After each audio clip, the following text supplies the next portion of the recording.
December 1900. The Flannan Isles sit far off the coast of Scotland, surrounded by the North Atlantic. It is a place of cold, sharp rain, the kind that makes the sea look alive. 3 men, James Ducat, Thomas Marshall, and Donald MacArthur, were stationed here. Their lives were governed by the strict, disciplined protocols of the lighthouse service. They were veteran keepers, sworn to keep the light burning through the winter gales. On December 15th, a passing ship reported that the Flannan light was out. In an environment where every hour is accounted for, a dark tower during a storm was a total departure from years of perfect service. It took days for a relief vessel to reach the island. As the crew approached the landing, they found the docks silent. There was no welcoming party, no signal flag, and no answer to their calls. For the men arriving, the silence on the dock was a warning. Experienced keepers don't miss a relief arrival, and they don't allow a light to fail. The absence of the crew meant the rigid order of the lighthouse had been replaced by something unrecognizable.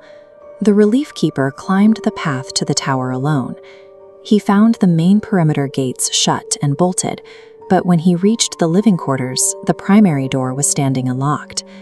Inside, the lighthouse looked as if the men had only stepped away for a moment. Beds were unmade, food remained on the table, and a clock on the wall had simply run down and stopped. The only sign that anything had happened quickly was a single chair, found lying on its side on the kitchen floor.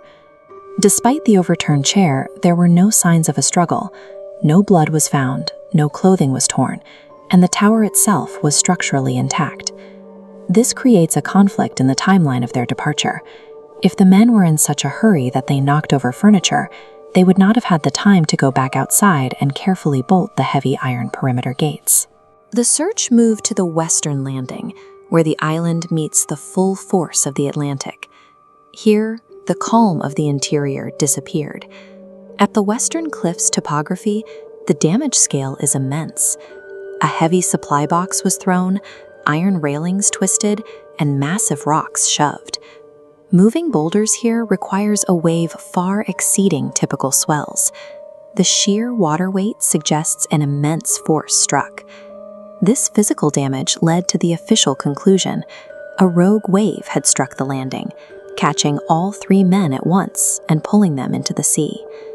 While a massive wave explains the damage, it clashes with the very rules these men lived by. Lighthouse protocol strictly forbade all 3 keepers from being outside at the same time, especially during a storm that could produce such waves. The timeline becomes more difficult to follow when we look at the official logbook, the daily record the men were required to keep. One entry describes a storm with punishing winds, but it adds a detail that doesn't fit the crew's reputation. It claims that one of these hardened, veteran keepers had been crying. These were men who had spent their careers in isolation and extreme weather. For them to be reduced to tears by a storm suggests a level of distress that their professional history says they should have been able to handle. Then there is the final entry. It simply says, "Storm ended, sea calm, God is over all." This entry was written at a time when regional records show the storm was still raging. If the men believed the sea was calm, it directly contradicts the massive, violent destruction found at the western landing. If the water was calm enough for the men to write those words, then the rogue wave theory cannot be true. But if a wave was powerful enough to twist iron and move boulders, the sea could not have been calm. The written record and the physical damage describe 2 different worlds. The government eventually closed the case, sticking with the rogue wave theory, despite the gaps in the story. It was the only explanation that offered a physical cause for the disappearance. But the wave theory does not account for the locked gates, the unlocked door, or why 3 veteran keepers would all stand on a dangerous cliff in violation of their own survival rules.